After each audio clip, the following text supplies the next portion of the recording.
두 번째 시간입니다. 오늘의 그 과제는 창세기 3장에서 범죄한 첫인간 아담에게 물으시는 하나님의 질문이에요. 아담아, 네가 어디 있느냐? 이 질문을 나에게로 가지고 와서 나에게 묻고 내가 지금 현재 서 있는 곳을 대답하는 것입니다. 철아, 네가 어디 있느냐? 난 침대에서 막 일어났어요. 방 안입니다. 철아, 네가 어디 있느냐? 식탁에 앉아 있어요. 아침밥을 먹으려 합니다. 경모야, 네가 어디 있느냐? 전철 아니에요. 회사 출근하는 길입니다. 연아, 네가 어디 있느냐? 회의실이에요. 오늘 마케팅 회의가 있어서 회의실에 와 있습니다. 자, 여기에 한 문장을 덧붙이겠습니다. 그 문장은 성령님과 함께 있습니다 라고 하는 대답이에요. 그러므로 아담아, 네가 어디 있느냐 라고 하는 질문을 우리 실습의 대답으로 전부 옮기면 이렇습니다. 철아, 네가 어디 있느냐? 침대에서 막 일어났어요. 방 안입니다. 성령님과 함께 있습니다. 경모야, 네가 어디 있느냐? 식탁 앞에 앉아 있어요. 아침을 먹으려고 해요. 성령님과 함께 있습니다. 연아, 네가 어디 있느냐? 전철 아니에요. 회사 가는 길입니다. 성령님과 손을 꼭 잡고 있어요.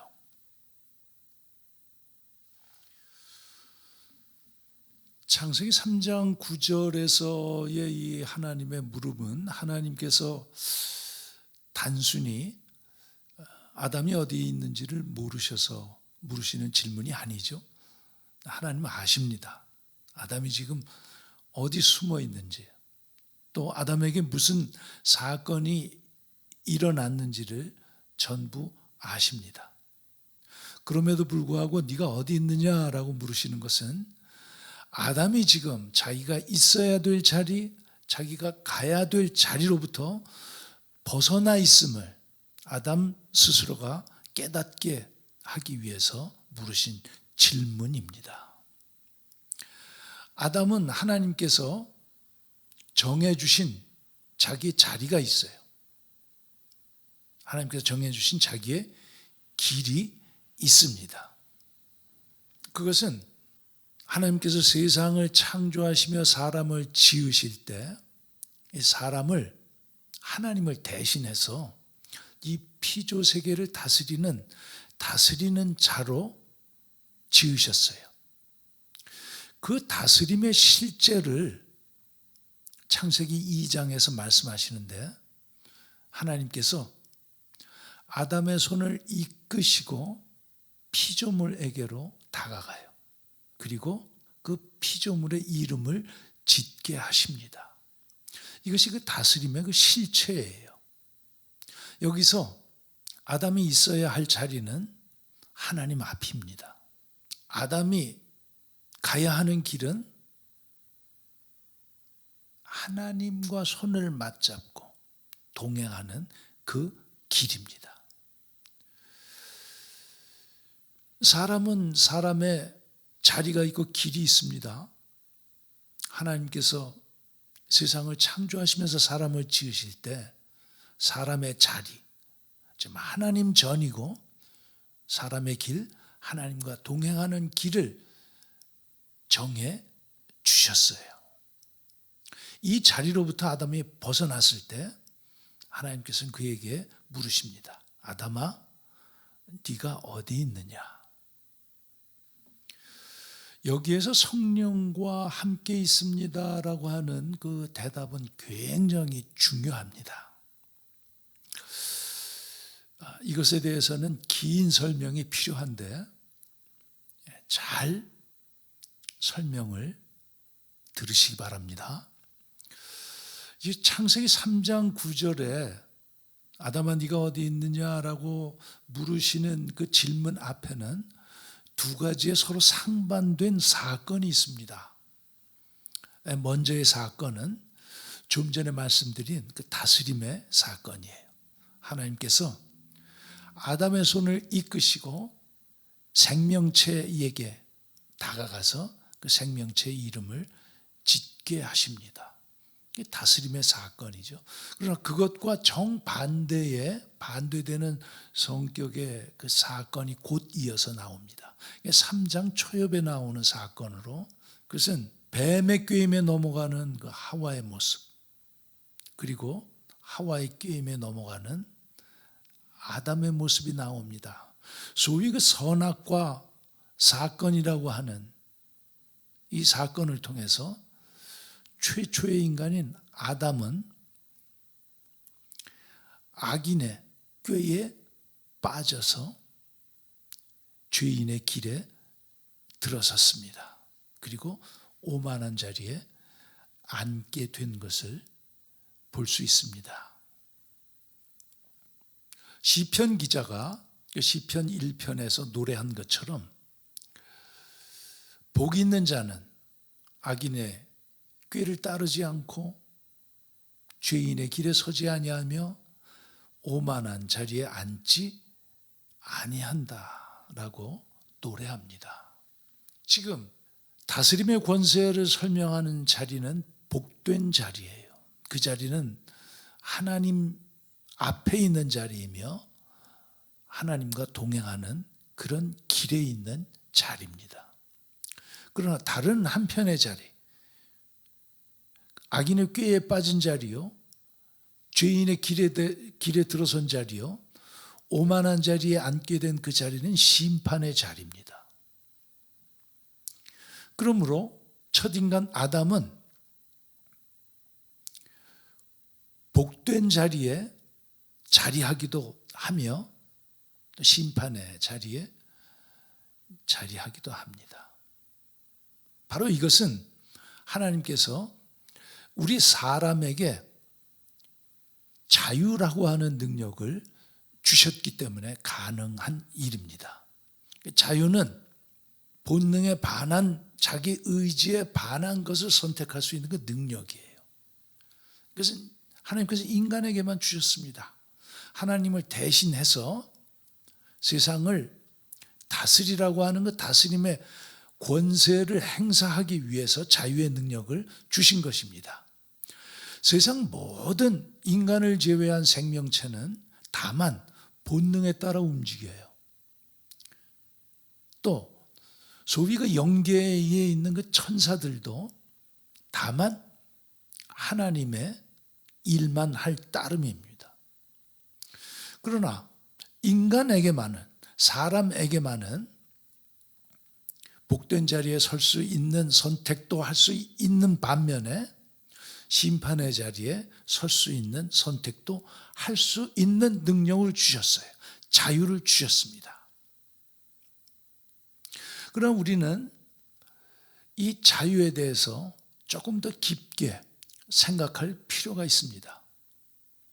왜냐하면 자유는 마치 양날의 검과도 같습니다.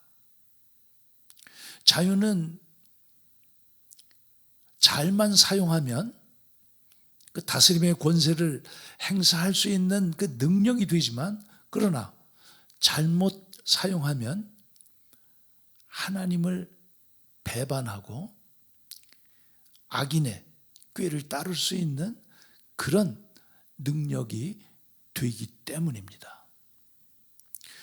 그러면 우리는 이쯤에서 한번 생각해 봐야 될 것이, 왜 하나님께서는 왜 이렇게 혼란스럽게 인간을 지으셨으며 하나님을 배반할지도 모르는, 아니 뻔하게 배반할 수 있는 그러한 환경을 만드셨는가? 하나님의 깊은 뜻을 우리는 알 수는 없을 것입니다. 그러나 여기에서 드러난 하나님의 뜻을 우리가 희미하게나마 알 수 있는 것은 첫 번째로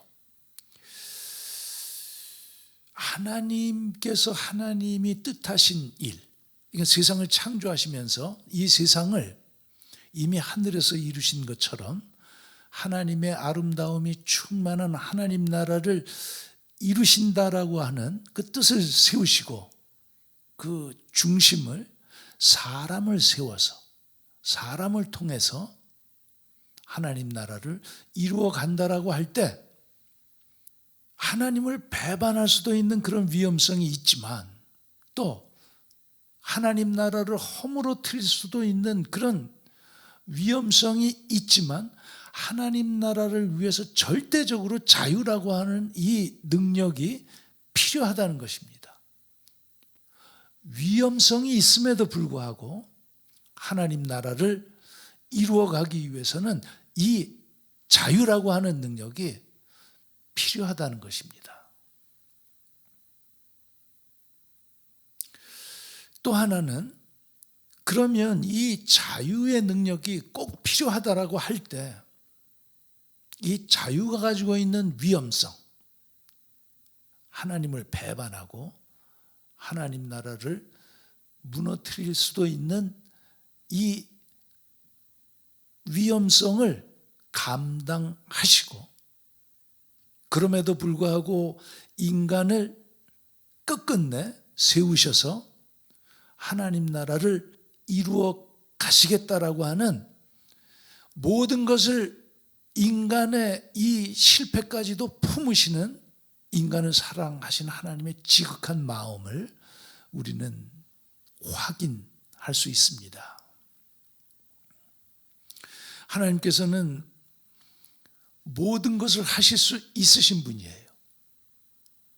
왜 당신의 능력으로 이 땅의 하나님 나라를 하나님 손수손으로 이루시지 못하시겠습니까? 그러나 하나님께서는 사람을 세우셨어요. 사람을 세우시기 위해서 자신의 능력을 제한하시고 자신의 자리로부터 물러나셨습니다. 그리고 그 아픔이 있을지도 모르는 그 고통을 당할지도 모르는 그 위험한 자유를 허용하시면서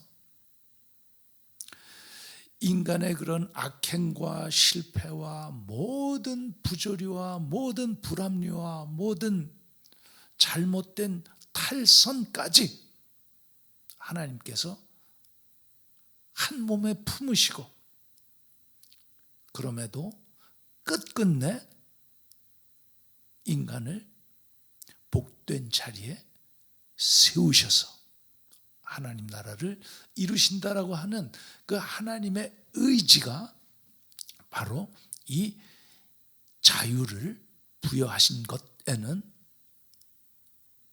그 뜻이 포함되어 있습니다. 이러한 하나님의 그 인간에 대한 사랑과 하나님 나라에 대한 의지가 뚜렷하게 우리 인간의 역사 속에 드러난 것이 바로 언약이에요. 언약. 그 의지를 실현시키시는 그 첫 번째 모습으로 이스라엘을 선택해서 하나님의 말씀인 그 율법을 주심으로 첫 언약을 인간과 맺습니다. 그것을 우리는 예수 그리스도의 그 약속과 비교해서 구약이라고 말하죠. 사실 생각해 보면 영원을 사시는 하나님과 기껏해야 100년을 사는 우리 인간들과 무슨 약속을 하시겠습니까? 그냥 명령만 하시면 되죠. 그러나 이 약속의 형태로 우리와 언약을 맺으신 것은 이 하나님 나라에 대한 하나님의 뜻과 그것을 향한 세상 경영을 우리 오고 가는 모든 그 세대의 그 인간들이 그 뜻을 중심에 새기고 지속 가능하게, 예측 가능하게 자신의 삶을 누려갈 수 있도록 하나님께서 배려하신 그 사람에 대한 사랑의 다름 아닙니다. 그것이 언약이에요. 그 첫 언약을 이스라엘을 택하시고 이스라엘에게 율법을 주심으로 맺으셨습니다. 그 모습은 이러합니다. 이스라엘을 전부 하나님 앞에 불러 모으셨어요. 그리고 말씀하십니다. 나는 너희의 하나님이고 너희는 나의 백성이 되니 내 말에 순종하면, 이 내 말에 순종하면이라고 하는 이 조건문이 붙죠. 이 조건이 중요한 것입니다. 이 내 말에 순종하면, 이 조건이 첫 언약에서는 율법으로 주어집니다. 그러니까 율법을 준행하면 너희에게 복을 줄 것이다. 여기서 복은 시의 축복과 땅의 축복과 다스림의 축복으로서, 그것은 하나님께서 세상을 창조하시며 인간을 지으실 때 인간을 그 지으신 창조 목적을 말씀하시는 가운데 이미 드러난 내용이에요. 즉 땅에 생육하고 번성하고 땅에 충만해서 이 땅을 다스리라.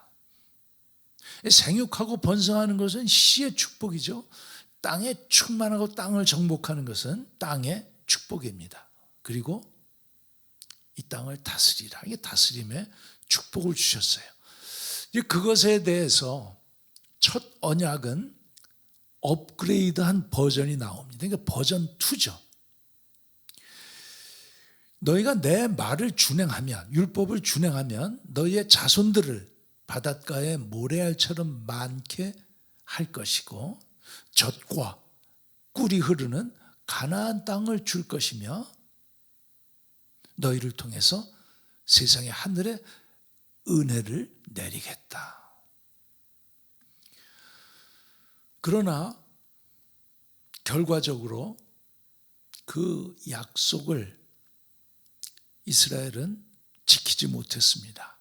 율법을 준행하지 못하였어요. 그래서 이스라엘이 두 나라로 분열되고 그 분열된 끝에 그 북이스라엘이 먼저 망하고 남유다가 망하기 직전에 대략 한 주전 600년경 무렵에 남유다의 예레미야라고 하는 그 선지자가 나타나서 그 선지자의 입을 통해서 하나님께서 새로운 언약을 약속해 주세요. 그 새로운 언약의 그 중심은 이제 말씀을 너의 마음속에 두시겠다는 것입니다. 그 말씀을 율법의 형태로 그렇게 밖에 내걸려서 그 말씀을 준행토록 하니까 참 그 말씀을 준행하지 못한다는 것이에요. 말씀을 듣는 척하면서 결국은 자기의 욕심을 지키고 자기를 내세우며 자기를 이롭게 하는 데만 율법에 밝은 사람들이 그 말씀을 이용한다는 것입니다. 그 모습을 지켜보신 하나님께서 마침내 예레미야의 입을 통해서 새 언약을 주시겠다고 약속하시는데 그 새 언약의 중심은 이제 말씀을 너의 마음속에 집어넣어 주시겠다는 거예요. 그래서 마음판에 새겨주신다는 것입니다. 그 예레미야의 그 선포 이후로 600년이 흐른 후에 예수 그리스도에 의해서 그 새 언약이 실현됐습니다. 그러니까 말씀이 육신이 되어서 이 땅에 오셔서 모든 죄의 문제를 해결해 주시고 하늘에 올라가시면서 그 말씀의 영을 믿는 자들 마음속에 보내주셨어요. 그래서 비로소 600년 전에 예레미야를 통해서 선포하신 새 언약이 성취되는 순간입니다. 그래서 예수님을 나의 구주요 세상의 구세주로 고백하는 그 고백에 따라서 믿는 자들은 성령님을 영접하게 된 것입니다. 그러므로 성령님과 함께 있습니다 라고 하는 대답인 즉슨 성령님, 제가 여기 있습니다. 말씀하십시오.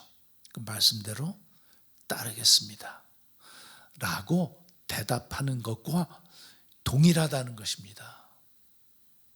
철아, 네가 어디 있느냐? 네, 침대에서 지금 막 일어났어요. 성령님과 함께 있습니다. 성령님, 말씀하세요. 내가 오늘 성령님의 말씀대로 따르겠습니다. 경모야, 네가 어디 있느냐? 네, 식사하고 있어요. 성령님과 함께 식사하고 있습니다. 성령님, 제가 성령님 앞에 있습니다. 말씀해 주세요. 제가 성령님 말씀에 따르겠습니다. 사실 우리가 매 선택의 계기마다 이렇게 성령님을 부를 수 있다면 끝입니다. 우리는 복된 삶을 살 수 있어요. 그것은 어떤 심판의 자리에 있을래야 있을 수가 없습니다. 하나님 앞에 늘 있는 자리이며 하나님과 동행하는 그런 자리이기 때문입니다. 세상의 그 영성에 대한 그 지혜는 그 마음을 다스림으로 깨달음을 갖고 그 깨달음으로 이제 하나님과 하나가 되는 그런 접근을 갖습니다. 그래서 마음을 다스리는 여러 가지 수행 방법들이 있어요. 그러니까 마음을 비운다든지 또한 마음을 내려놓는다든지 마음을 다스리기, 마음을 한 곳에 머무르기 등등의 여러 가지 마음을 다스리는 그 수행법을 갖습니다. 그러나 우리 기독교의 영성이라고 하는 것, 성화의 길이라고 하는 것은 단 하나입니다. 성령님 앞에 성령님의 인도하심에 깨어 따를 수 있도록 성령님을 부르는 것이에요. 성령님을 우리가 매 선택의 계기에서 성령님을 부를 수만 있다면 우리는 복된 삶을 살 수 있습니다. 성령님을 구하고 찾고 두드리기만 하면 우리는 우리의 삶에서 그리스도의 향기와 하나님의 빛을 세상에 비출 수 있어요. 17세기에 프랑스의 그 로렌스 형제라고 하는 그 가톨릭의 그 수사가 있습니다. 그분은 젊을 때 그 두 차례의 그 전쟁에 그 참여를 하면서 발을 다쳤어요. 그래서 발을 접니다. 전쟁 끝에 그는 그 깔멜 수도원에 자신을 의탁해요. 그래서 깔멜 수도원에 들어가서 부엌의 그 허드렛 일을 하고 또 나중에는 이제 구두를 이렇게 수선하는 그런 허드렛 일을 하면서 수도원 생활을 합니다. 그러나 그가 기독교의 전체의 그 기독교 영성 전통에서 하나님의 임재 연습이라고 하는 아주 탁월한 기록을 남김으로 해서 기독교 영성사에 아주 우뚝한 인물로 이름을 남깁니다. 그는 뭐 달라이 라마처럼 그렇게 훌륭한 그런 도인이 아니에요. 또 함석헌 선생님처럼 공부를 많이 하신 그 분도 아닙니다. 단지 그가 수도원에서 허드렛 일을 하고 할 때 죽게 하듯 주께서 하시듯 자신의 일을 하나님과 동행하는 하나님의 임재에 집중하는 삶으로 해서 그 삶에 세상과는 다른 향기와 세상과는 다른 빛을 세상에 낼 수 있었던 것입니다.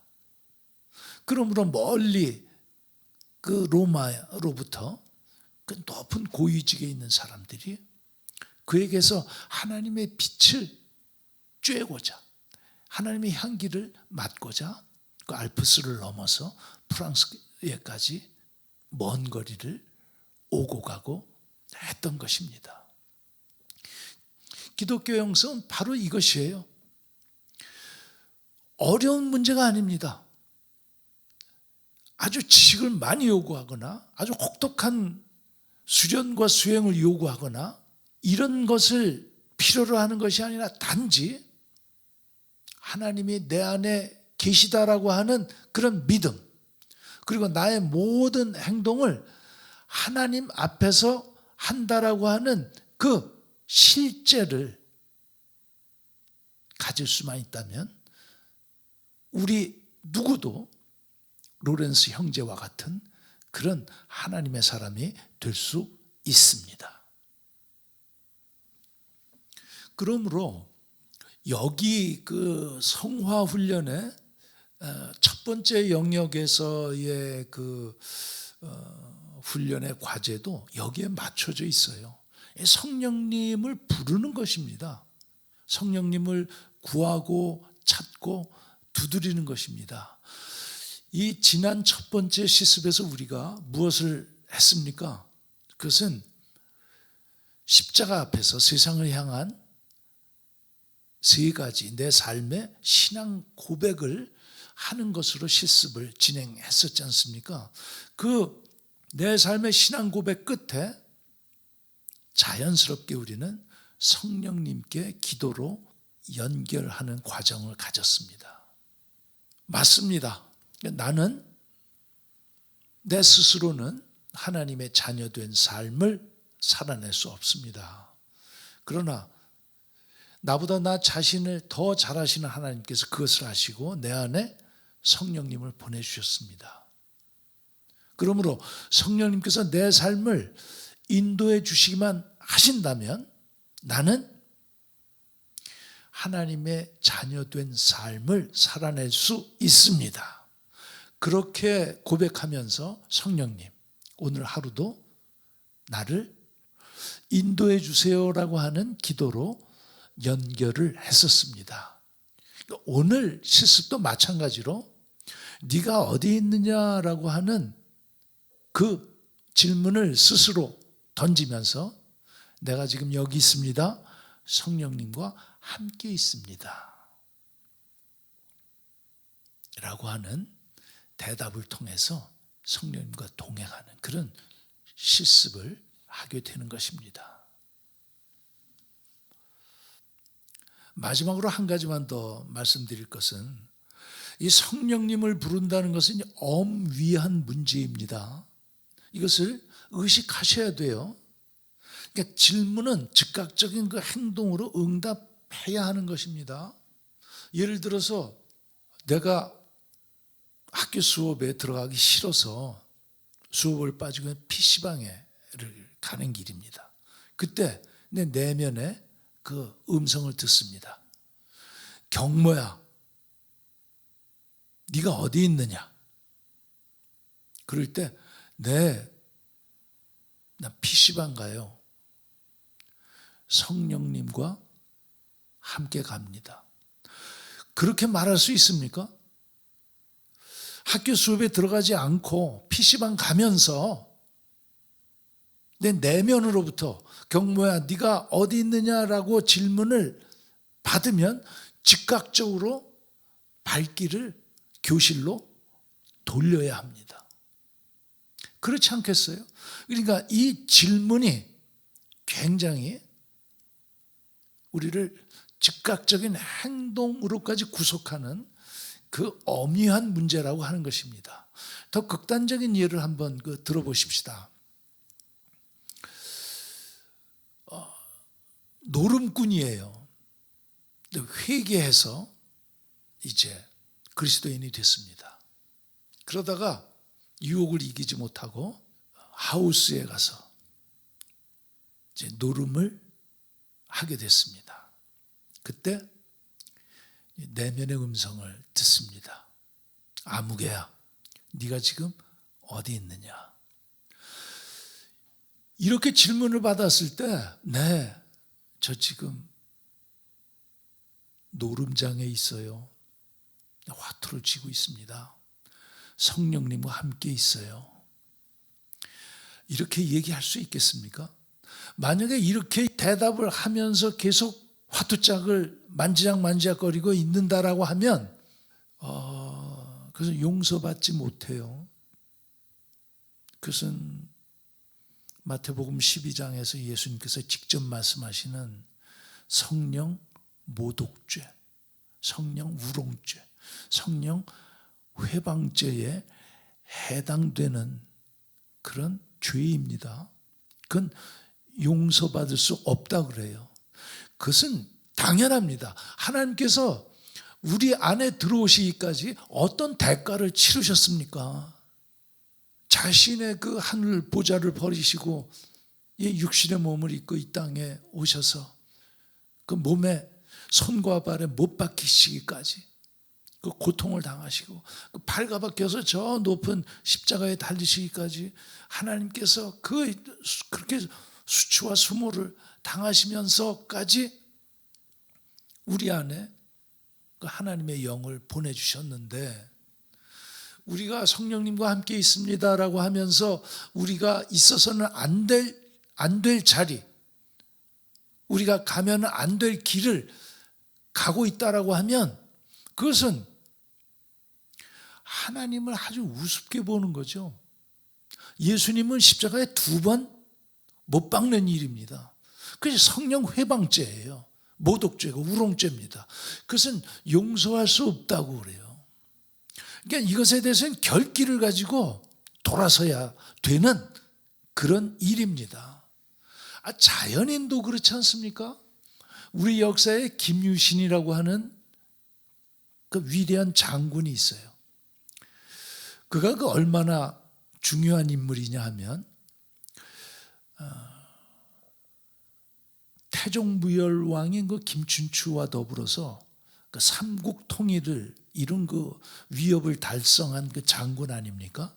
그 김부식이 그 삼국사기를 썼어요.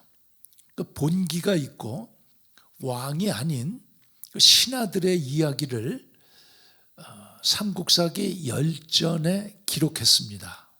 그 뭐든지 10권으로 되어 있는데 그 10권 중에서 그 3권 분량이 김유신에 관한 기록입니다. 참 중요한 인물이죠. 김유신이 술을 좋아했나 봐요. 그래서 술을 자주 마시고 또 그 마신 끝에 그 기방 출입도 잦았던가 봅니다.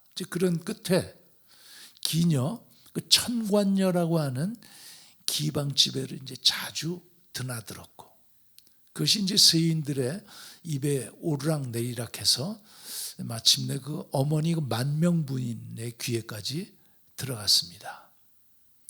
그래서 어머니가 따끔하게 혼을 내준 모양이에요. 그래서 김유신이 다시는 그러지 않겠노라고 어머니께 약조를 했다고 합니다.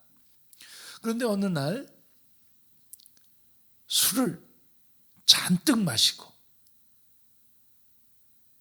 완전히 골아 떨어질 정도로 마시고 말에 올라타서 말 위에서 그냥 잠이 들었던가 봅니다.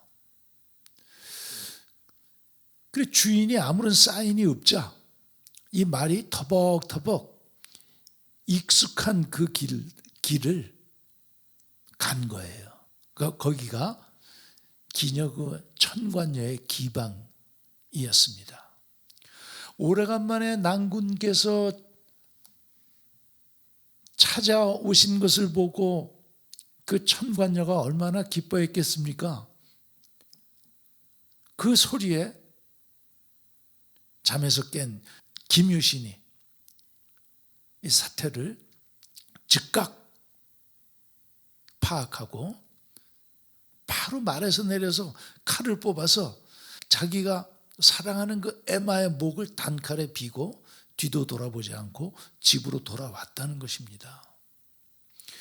자연인들도 이와 같이 약속에 대해서 결기를 가지고 자기의 자리로 돌아오는 것을 볼 수 있습니다.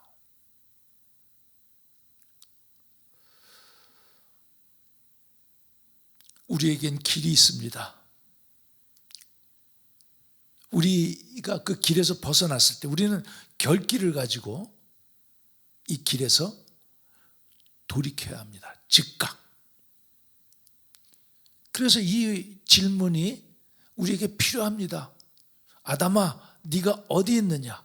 이 질문에 대답함으로써 그것을 하루에 오전에 2차례, 오후에 2차례 도합 4번 스스로에 묻고 대답하는 훈련을 통해서 우리는 이 질문과 대답이 우리를 승리의 삶으로 이끌 것입니다.